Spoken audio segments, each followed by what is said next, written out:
ఈరోజు అన్నీ నిజాలే మాట్లాడదాం అనుకుంటున్నాను. అంటే ఇప్పుడు దాకా చెప్పినవన్నీ అబద్ధాలని కాదు, అబద్ధాలు చెప్పకపోయినా కొన్ని నిజాలైతే ఎప్పుడు చెప్పలేదు, అది షేర్ చేసుకుందాం అనుకుంటున్నాను. జనరల్గా ప్రీ రిలీజ్ ఈవెంట్లో అంటే నేను ఎంత కష్టపడ్డాను, మా డైరెక్టర్ ఎంత పొడి చేశాడు, ఇవన్నీ జనరల్గా మాట్లాడుతూ ఉంటాం. డెఫినెట్గా అవి కూడా మాట్లాడతాను. ముందు కొన్ని నిజాల గురించి మాట్లాడుకుందాం. నేను మీ అందరినీ ఒక చిన్న క్వశ్చన్, నేను సుధీర్ బాబు అంటే ఎవరు? ఇప్పుడు నేను మిమ్మల్ని అడుగుతున్న క్వశ్చన్ నన్ను నేను ఎన్నోసార్లు అడిగాను. అండ్ కామన్గా వినిపించే ఆన్సర్ ఏంటంటే, ఒకటి కృష్ణ గారు అల్లుడు, రెండు ఎగ్జాక్ట్లీ మహేష్ బాబు బావ, అంతే కదా? డెఫినెట్లీ అంతే.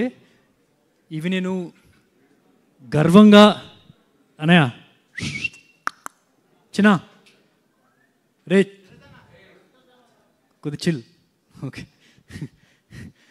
సో అదే మీరు చెప్పినట్టు అబ్సల్యూట్లీ కరెక్ట్.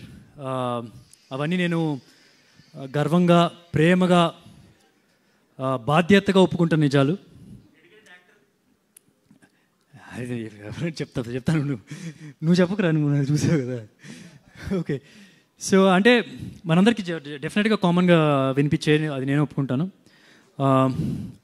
కానీ కొన్ని విషయాలు అదే చెప్పాలని చెప్పి అనుకుంటున్నాను.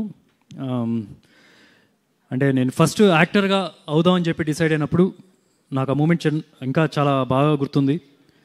మా అబ్బాయికి 9 నెలలు చేతిలో పట్టుకున్నా, అండ్ నైట్ 2 or 3 అవుతుంది, పడుకున్నాడు.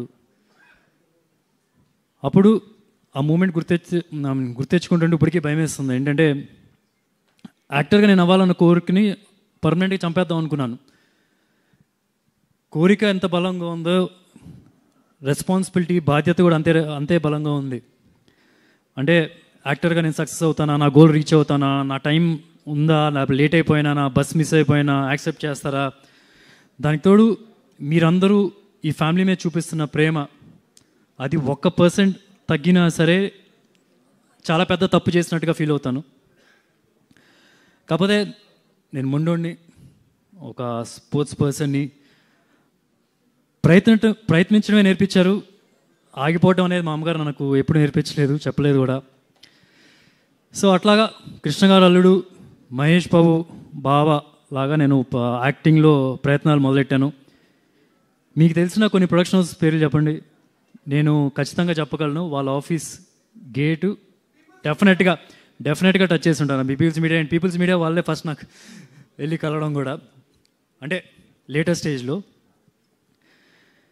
సో ఇందులో ఉంది, ప్రతి ఒక్కరు చేసేదే కదా, ప్రతి ఒక్క ఆఫీస్కి వెళ్తారు కదా అని చెప్పి మీరు అందరూ అనుకుంటూ ఉండొచ్చు. డెఫినెట్గా నేను కూడా అదే చేశాను.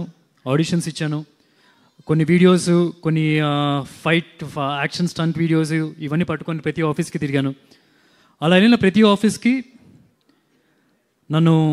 నాకు కుర్చీ వేసి మాట్లాడి ఒక కాఫీ ఇచ్చి దాంతో నో చెప్పేవాళ్ళు. అంటే పాపం కొందరికి ఆ మాత్రం కూడా రాదు, అంటే గేట్ దగ్గర నో చెప్తారేమో. నేను చెప్పాల్సింది ఏమనుకుంటున్నానంటే, నాకు దొరికింది ఒక ఎక్స్ట్రా కాఫీ అంతే. సో ప్రత్యేకంగా ఏది నేను అడ్వాంటేజ్ తీసుకోలేదు. So that's what it is. అంటే ఇప్పుడు ఫిలింనగర్లో కష్టాలు నాకు తెలియకపోవచ్చు, కృష్ణానగర్లో కష్టాలు నాకు తెలియకపోవచ్చు, కానీ ఫిలింనగర్లో ఉండే బాధలు నాకు తెలుసు. ఒక పూట తిండి లేకపోవడం ఎలా ఉంటుందో నాకు తెలియకపోవచ్చు, కానీ కళ్ళెదురుగా తిండి ఉండి నిరాశతో తినలేకపోవడం, ముద్ద దిగకపోవడం, అది ఎలా ఉంటుందో నాకు తెలుసు. బస్సులో ట్రావెల్ చేసి నేను అవకాశాల కోసం తిరిగి ఉండకపోవచ్చు, కానీ కార్లో కూర్చొని ఎడడం ఏంటో నాకు తెలుసు. సో ఇప్పుడు ఇవన్నీ నేను ఎందుకు చెప్తానంటే, ఇప్పుడు ఒక సింపతి కోసం చెప్పట్లేదు. ఎందుకంటే సింపతి కోసం అయితే నా మొదటి సినిమా అప్పుడే చెప్పుండేవాడిని. ఇంత దూరం వచ్చాక, ఇంత చేశాక ఎంతో కొంత నేనంటే ఇష్టం పెంచుకున్న తర్వాత ఇప్పుడు సింపతి కార్డ్ ప్లే చేయాల్సిన అవసరం లేదు. సింపతి కాదు, నాకు కావాల్సింది లవ్ అండ్ రెస్పెక్ట్. నాకు తెలుసు ఇందాక నుంచి చాలా అరుపులు వినిపిస్తున్నాయి, కేకలు, చప్పట్లు, అవన్నీ మహేష్ కోసం అని నాకు తెలుసు. అది కొందరు ఇక్కడ సుధీర్ బాబు అని కూడా అనిచ్చారు, అది తెలుసు. అది మీరు మహేష్ మీద ఉన్న ప్రేమతోనే ఇక్కడికి వచ్చారు. ఆ ప్రేమతోనే నన్ను అన్నారు కూడా.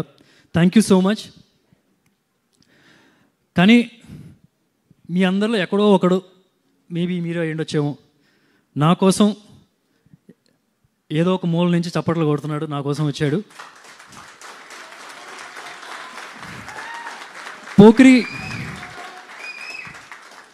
పోక్రీ సినిమాలో మహేష్ బాబు చూపులు ఇలియానాకి ఎలా తెలిసిపోతాయి, అలా నాకు కూడా తెలిసిపోతుంది. ఇది ఇక్కడ తెలిసిపోతుంది నాకు.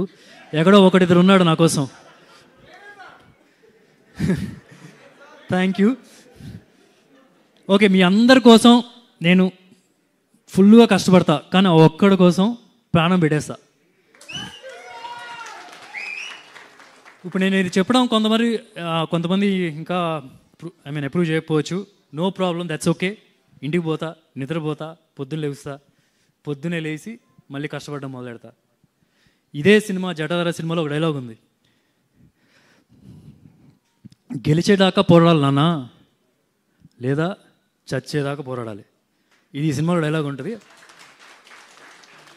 ఆ సినిమాలో వేరే కాంటెక్స్ట్లో యూజ్ చేసాం, కానీ ఈ సినిమాలో నా రియల్ లైఫ్లో కూడా ఇది యూజ్ అవుతుంది. సో అదే నేను చేస్తున్నాను. ఆ ఒక్కడిని మల్టిప్లై చేయడానికి ట్రై చేస్తూ ఉంటాను. అదే నా ప్రయత్నం. అండ్ ఒక్క సినిమా అవకాశం చాలరా అనుకున్నప్పుడు 20 సినిమాలు చేశాను. దానిలో హిట్లు ఉన్నాయి, ఫ్లాప్లు ఉన్నాయి. ఫస్ట్ సినిమా అప్పుడు వాయిస్ బాగాలేదన్నారు. ప్రతిరోజు ఒక గంట సేపు అయినా సరే వాయిస్ కల్చర్ ట్రైనింగ్ చేస్తూ ఉన్నాను. సంవత్సరాలు చేస్తూనే ఉన్నాను. ఇప్పుడైనా సరే డబ్బింగ్ ఉన్నప్పుడు నేను